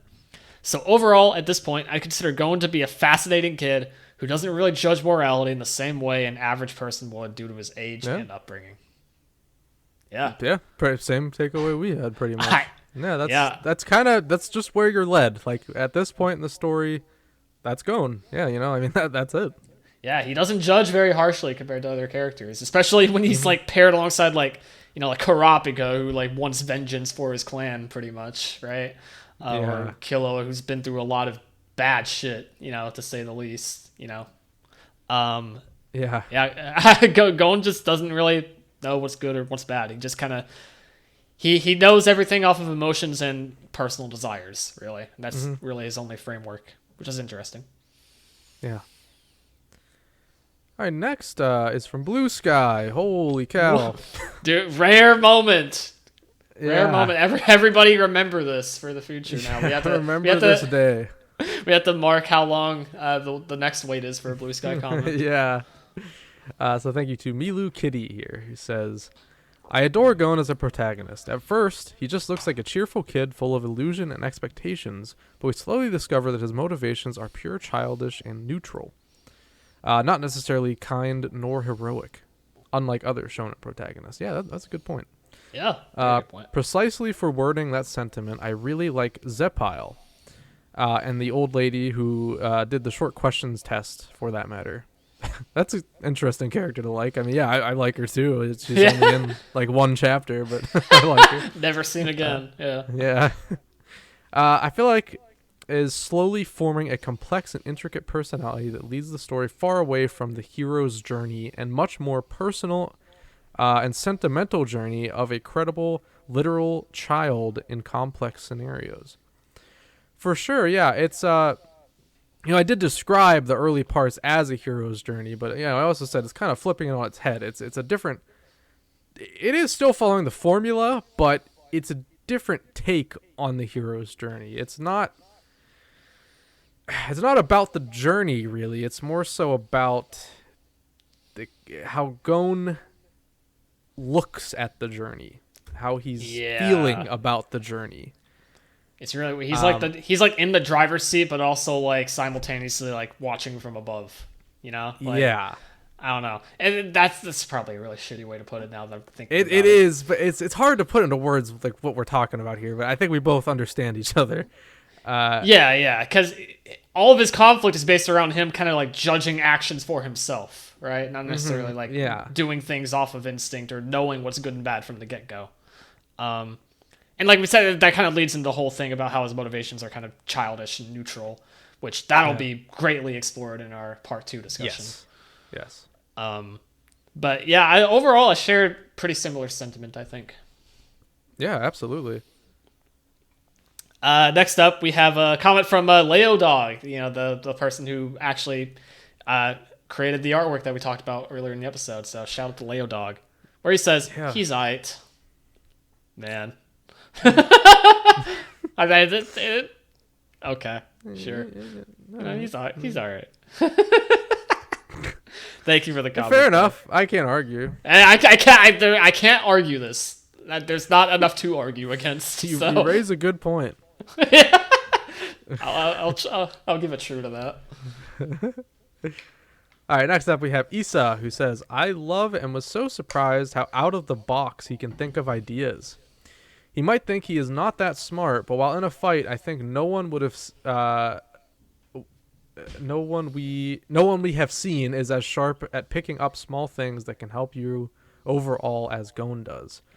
Very true. He's very observant, and that is definitely displayed during fights as well. One can say he's street smart, not book smart. Yeah, for sure. He's jungle smart. He's jungle smart. Plus, he's the son of Jing. He is a Freecss. That's mean of you to say. Going a freak. Yeah. Whoa. So how can anyone else top that? Not possible. True. Fair enough. Yeah, true. Very early in the story, it shows how much Gon doesn't care about other people that is not one of his people. That's a very good thing we didn't talk about. Ooh. Yes, he does care deeply about other people, but you gotta be his guy. Yeah. And that's another thing that's pretty effectively shown in that Phantom Troop scene. It's not really... It's that morality of like what they were doing didn't hit him until it became personal. Because he's not really thinking like, oh yeah, these guys killed a bunch of people. It's not really on his mind until he sees what happened happen. Yeah, and that's when he gets his emotions turned up. Yeah. Yeah, that's a really good observation. I'm glad you brought that up. When he needed to steal Hisoka's badge, he was aiming for Hisoka to kill someone, and in that moment steal the badge. So That's true. a good point. Yeah, Absolutely. whoa. He did not give a flying fuck Yeah. about the other guy. Like, Yeah, he was thinking about in. that goal. Yeah. Mm-hmm. Oh man, interesting. Gon is so good. I love Gon. What a good character. Very. It's all in the subtlety, really. At the end of the day, for me. I can't wait for next month to talk about the rest. That's gonna be great. Pretty much, I don't care about you. You are the fly, and Hisoka is the frog, and I'm the bird. And as you fly, you have to die. as the fly, you have to die. Yeah. Yeah. True. Oh, very good. Yeah, that's what it was. It was a frog, and Okay. it was a butterfly, not a fly. But yeah. Gotcha. Good character. I think I like him more than the main character in Yu Yu Hakusho. That's a weird comparison to make. They're pretty different, but yeah, I mean, I love Yusuke. That's my boy. I can't speak on this, unfortunately. But I love Gon as well. They're both great. Yeah, thank you for the comment, though. That was great observations there. Fantastic observation. All right, next up we have from Paya Isola saying, in a work full of well-written and gray characters, Gon doesn't stand out. This isn't a bad thing whatsoever, but it makes him a way less iconic protagonist. Interesting take here. For example, if I think Hunter x Hunter, I don't automatically think of Gon, even though I love him as a character. Contrast being, Dragon Ball, Naruto, One Piece, Bleach. Okay, I kind of see what you're saying. Yeah. On surface level, like, because when you think of those series, you 100% think of the protagonist first and foremost, right? Yeah, absolutely. Hunter x Hunter, I can see an argument where like Gon maybe isn't necessarily the first thing that comes to your mind. Yeah, but that's not an insult to Gon. I think that's just a compliment towards Hunter x Hunter, because there's so much to think about when you think about Hunter x Hunter. Your mind doesn't immediately go to Gon. He'll get there if he's not like one of the first things, but yeah, I do understand what you're saying. I think I do agree for the most part. Yeah, let's read through the rest of the comment too, though. Let's see more context. His character is amazing, though, and for the earlier parts of the story, he plays the role of a hero, even though his questionable morals are on display during that time too. But he isn't forced to confront them yet on reread. Yeah, yep. And that's kind of what we were saying earlier. The payoff isn't there at all for a long, long time. It's just setting the stage. He doesn't have to confront any of these issues because there's not a reason to yet. There will be, but it's not there yet. And this is actually something we got to talk a little bit about with CJ on the Killua retrospective, about like how throughout the journey, on reread you see them, but on the first watch through, there's a lot of red flags about Gon that are being signaled, but you don't pick up on them because you're just like, all right, this is our main guy. He's always right. This is it. That's my boy. But it's on reread where you learn the full context of Gon that you start to see along the way, like, Gon's, he's interesting. There's something going on there. It's and I love that about Hunter x Hunter. And a lot of it, I think, is just that we're conditioned from the get-go. Is like, okay, this is our protagonist. He can do no wrong, right? Like, and he's just a little kid, too. I think that also plays an important role in, like, our perception of him. Because, like, what is a little kid? Like, he's not going to be, like, an evil bastard, right? Like, he's not going to... But, like, that comes into play when you kind of realize on reread and through, further information down the line, he is just a kid. And that's kind of the problem. Yeah. Yeah. Yeah. On that note, I find the scene of Gon and Killua trying to raise money using various methods super interesting. Gon chooses a slow but safe approach, and Killua's gambling everything. I don't know if it's cool foreshadowing for them reversing roles later on, or just a character moment. That is an interesting. That's true. That. Yeah. Huh. I think there will be more to write next time. Yeah, of course. We kind of expect absolutely. that. Oh, yeah. P.S. Shia Poof retrospective win. Maybe my favorite and very controversial. You are very brave for saying Shia Poof is your favorite character. That is, I mean, I get it from a writing perspective. He's definitely a fascinating character to watch. Yeah. It is bold to say that's your favorite, though. But one day, for sure, I'd like to do all the Royal Guards at some point. There's a lot to say about them. I think all three could very much have their own retrospective. I think that's Absolutely. certainly doable. Yeah, 100%. So, in due time, sometime in the future. Don't know when though. Yeah, But, who knows when? We only do one a month, so it's admittedly probably gonna take some time. But I'd love to do the royal guards. I really want to do a Yuppie episode. I think he's such an interesting character to talk about. Which is so interesting because like I feel like the average person would have the least to say about Yuppie. So it's Probably, but you gotta think about him more. No, exactly. Yeah, he's interesting. But thank you for the comment, though. Yes, Appreciate it. thank you. Next is from Monographic Single-Headed M, who says, comes from a family that came from the Dark Continent. I mean, we don't know that. we definitely do not know that. I respect. So he is more beast-like than most humans. All right, we don't know yet. These are theories. I respect it. I respect believing this theory to the extent that that's leading with that. So I respect the boldness. Yeah. Has enormous aura and potential, but lacks in humanity a bit. Yeah, for sure. Behaves like a wild animal. Has a charming smile and personality regardless of his wild nature. And possibly is a clone of Jing made using a card. Yeah, we all love that theory. That or a calamity in human form. Okay. Yeah. So wild Dark Continent theories here. I could tell you've been on Reddit recently. Yeah. Who knows? Maybe. We'll see. But, the things that you said that are factual are interesting. I mean, irregardless of the Dark Continent theories and whatnot, right? I mean, like, he certainly behaves like a wild animal because he was basically raised by them, right? Exactly. So, he was raised in the woods. Yeah. That's part of his character. That's part of why he's as physically like impressive as he is, almost because like he was basically raised in the woods. So I don't know. Yeah. He has that beast-like nature about him. Absolutely. Next up, we have a comment from the Young Knight saying, "I felt like he mimicked the conventional anime protagonist stereotype in a way that came off as a little bit unhinged, and I was ultimately unsure if he was good, insane, or in between. I definitely found his dynamics more fulfilling than Gon himself at this point in time."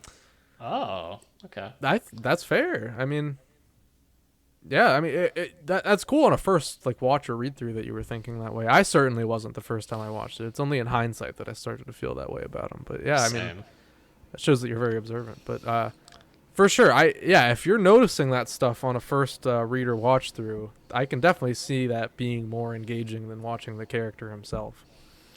And I also definitely find valid your last point, finding his dynamics more fulfilling than Gon himself. Because, Gon kind of is, a bridge for other characters to kind of travel on. And what I mean by that is, basically, Gon is kind of like the glue that kind of, holds together these different characters' actions and intentions and motivations, and kind of helps kind of navigate those things, because Gon is just always present, right? And he's always making friends with everybody, and he's always a part of the situation, right? So, through him, you find a lot of these things are coming to light, right? But Gon himself isn't really he's interesting to me, but I definitely see there's definitely an audience where Gon's probably not that interesting of a character compared to everybody else, right? And so you find more value in his interactions with others and, the consequences of his actions rather than the actions or the character himself. Yeah. Yeah, absolutely. Early on, anyways. Early on. I want to make that right. Yeah, this is specifically early on talk.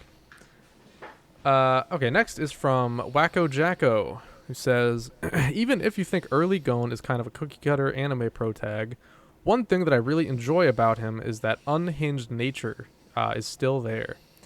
Even if it's more subtle, going back and rewatching, you can see all the red flags. Yeah, that's what I was saying. Yeah. He's kind of like the opposite of Kaige. I have not read this series, but Kaige Kurono from Gantz, who is depicted as irredeemably hateable before you're brought around to him. Gon seems like a good kid, and then as the series goes on, you just want someone to stop him because you can see him going too far, if allowed. Yeah, very true. Which kind of happens. But let me stick to the Hunter exams to Yorknew. Yeah, exactly. Yeah, much more to talk about. Yeah. Early Gon is a perfect example of that person you meet IRL who seems normal, but something is off about them and you can't quite place it. That's a good point. Yeah. He has a childhood innocence that could lead him to being ignorant or naive at the wrong time, but you give him the benefit of the doubt because he's just a peppy, cute kid. He'll be fine. And once him and Killua start getting involved with the spiders, you get that real taste of, wow, this kid is a danger to himself and others. Same goes for his training in Heaven's Arena, only to a lesser degree. Overall, I think early Gon has more depth than people give him credit for, and you can only truly appreciate it once you go back and look at him with more context. Yeah, I said almost this exact whole comment, pretty much. But yeah, I totally agree, obviously. This might be the best summary we could have on our own thoughts from this entire episode. Absolutely. So thanks for that. Yeah, we definitely agree with you, man. Thank you. Yeah, thank you. You summed up pretty much everything we had to say. So good stuff. Okay, next up, you know him, you love him. If you're a member of our community, it's insert name. This time was probably the shortest comment he's had in quite a while. Kind of surprised on that. I'm sure you'll have more to say next month about him. Sure. Yeah, I was joking with Kaige before we started recording that next month's comment is gonna be like an MLA format essay. It's gonna be like a similar to a thesis in college. Like it'll be. That'll be a doozy, but we'll get there when we get there. To it. Yeah. For today's comment, though, Gon's the perfect protagonist for Togashi's subversive take on the shonen genre, taking the bright-eyed, enthusiastic child prodigy and exploring their unique viewpoint and value structures from a moral perspective is such a brilliant take. To me, the defining feature of Gon will always be his unique value judgment. The first time Zapile noticed the core nature of Gon having the dogmatic approach of a child, but a utility-based value judgment, it went over my head. It first sunk in when Gon interacted with Benoit and forgave him not for any altruistic reasons, but out of reverence for his help in training. A lot of shonen have the optimistic protagonist willing to forgive reprehensible behavior from antagonists because they ultimately want to keep their story clean and morally straight despite their stories engaging with the application of force, violence, and otherwise moral gray material. That kind of just screams to me a whole little like Naruto Sasuke kind of dynamic to me. But yeah, I also didn't read Naruto. I'm just kind of remembering that from context, but that's funny to think about. Yeah, a good point though. Combining the words of Zapile, the similarities of Gon and Uvo, the humanity of the troop, and that moment where he forgives Benoit was the first moment I recognized that this was indeed deliberate. The elation I felt seeing the Chimera Ant expand on this is difficult to describe. If that's difficult, next month. That's kind of surprising. Difficult for you to describe. Yeah, actually. Hey, we haven't gotten to Benoit yet. That's spoilers. It is technically spoiler territory, but I'll allow it. I'll allow it. Yeah, that's fine. Talking about Gon is way harder than talking about most characters, like Genthru, IMO, because if you don't understand Gon, you didn't pay attention, and who doesn't pay attention when watching Hunter x Hunter? I know some people, trust me. Yeah, we have all watched the show, and he's great. So true. I mean, you're right. Yeah. But there is something to be said. Like, yeah, you can say that about Gon, but also there's so much you don't know about him until you watch the whole thing. Absolutely. So, you know, there's something to be said about that. You don't give enough credit to some people there, but there are definitely people who have watched the whole show and still don't understand Gon at all. They exist. Yeah, and I think Gon probably benefits the most from a reread, just understanding his character in general. I don't think there's any other character in the series that's like that many more layers open up upon a reread. I feel like for most of the other characters in the series, you kind of get the gist of what they're about through just one, watch or read through. Gon's not exactly like that though, because everything comes full circle so late. Yeah, absolutely. Okay, last up we have Weary Exile, who has the insert name length comment for this week. Shocking. Yeah. So, it's finally time to talk about our third iteration of the Monkey Boy Son of a Goku. This kid had me rooting for him as soon as he said he's going to become the king of the astronauts. I meant when he said he's going to become the president of the United States of Saherta. I don't even know what that is. Damn it, I keep misquoting the source material. Anywho, this was a very refreshing premise for me. After watching shows like Naruto, One Piece, even The Last Airbender, where the goal of the protagonist is to become something. In Hunter x Hunter, as is the title of the manga, regardless if Gon had acquired the Hunter's license or not, By his nature, he is the hunter. Hunter that is going to find his long-lost dad with Yusuke Urameshi, Gon Freecss, yes, they're very similar, who once said, "My son's name is Gon, and I'm going to be gone." Forget Dad of the Year. This guy is Pops of the Century. If you say so. Hey, agree to disagree. Back to the topic. Gon is a microcosm of Togashi's message to the audience about what constitutes a human life. What gives it purpose, what drives us, what makes us human, both admiring and criticizing it. Very good take there, for sure. Yeah. You could see Gon as a criticism of humanity, in a way. I see it, for sure. It's very, that's good. I like that. What stood out to me about him as a protagonist, aside from his happy-go-lucky disposition as a shonen MC, his loyalty, kindness, blah, blah, blah, you know the drill. He's the sun that shone bright. Was his two core traits that would eventually get explored later down the line. A, his selfishness. B, his ambiguous, or rather quite flexible moral compass. As Moral said, Gon is consistently inconsistent. Yes, I love that. Ooh, that moral quote. Yeah. Love that line. We'll get to that, yeah. Next month. He quite clearly has values on human life and dignity.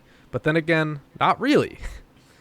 He showed no mercy after seeing human beings treated as slaves and dogs by a Well, hey, let's wait on that. But let's talk about it. Spoilers.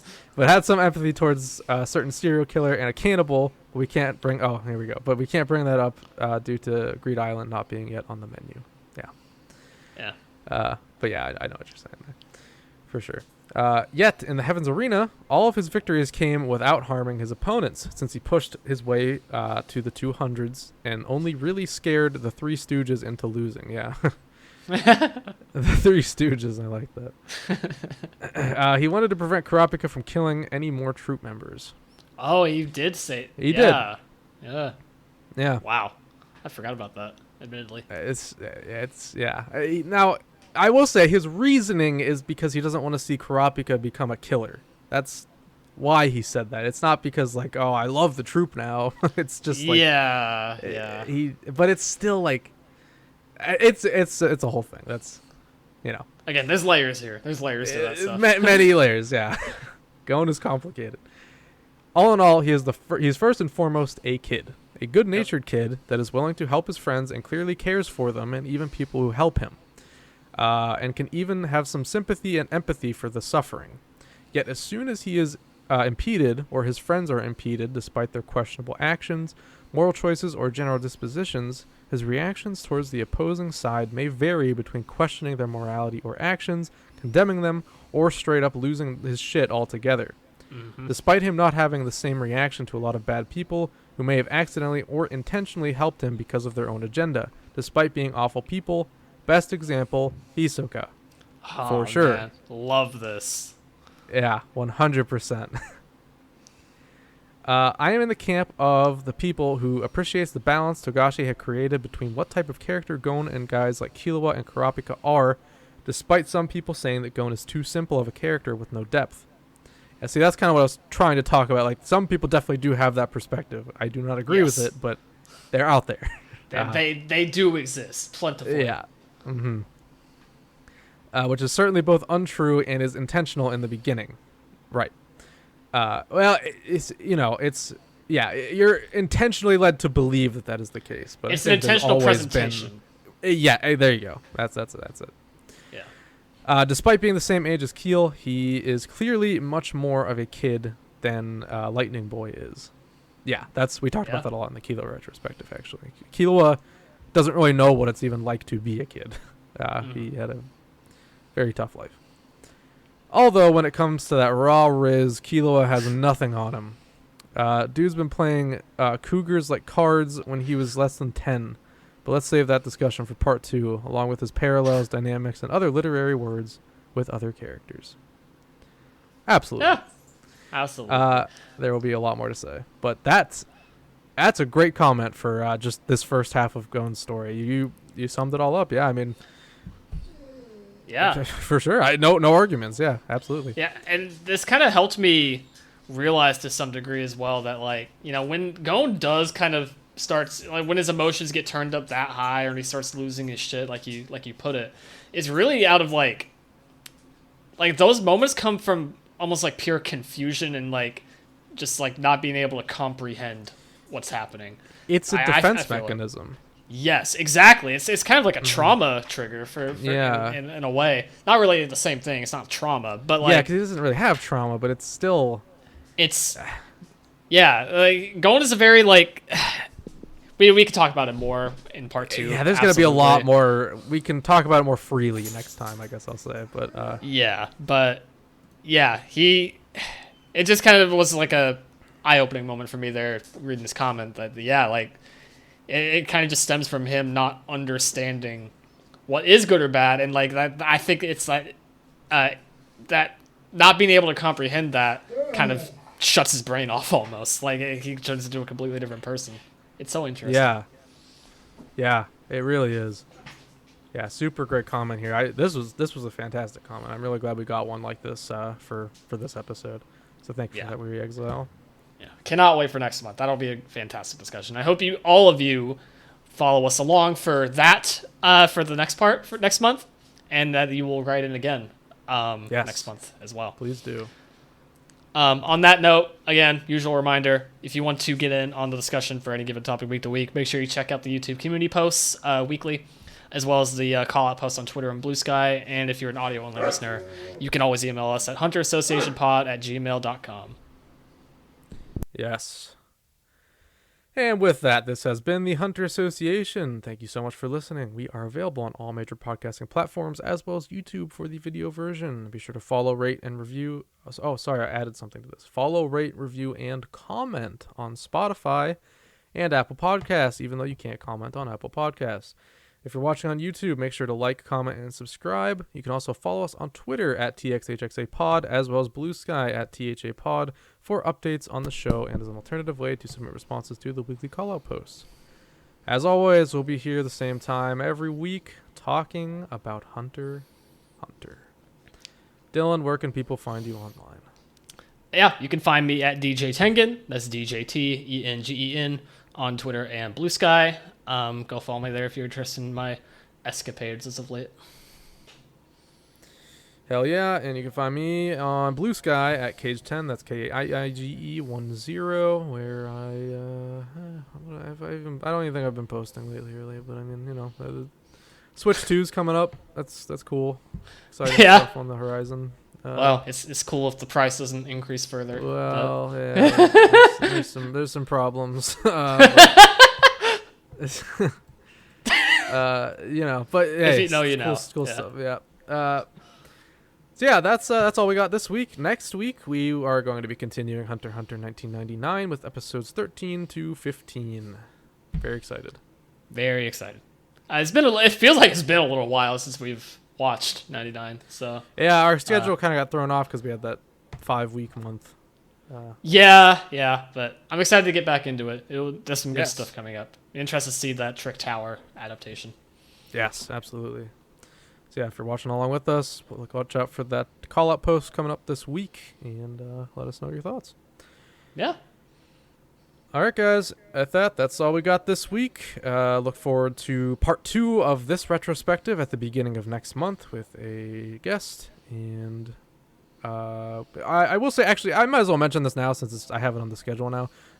This is a month away still, but at the end of what is it? May? Yep. Yes. At the end of May. Sorry. At the end of May, we are gonna be off for the 25th that Sunday because we will be at MomoCon, which is a convention in Atlanta. Yeah. So our annual friend group meetup. So yes, we'll be taking that weekend off for sure. Unfortunately. Yeah. All right, that's all. So we will see you guys next week. All right, sounds good. See you then.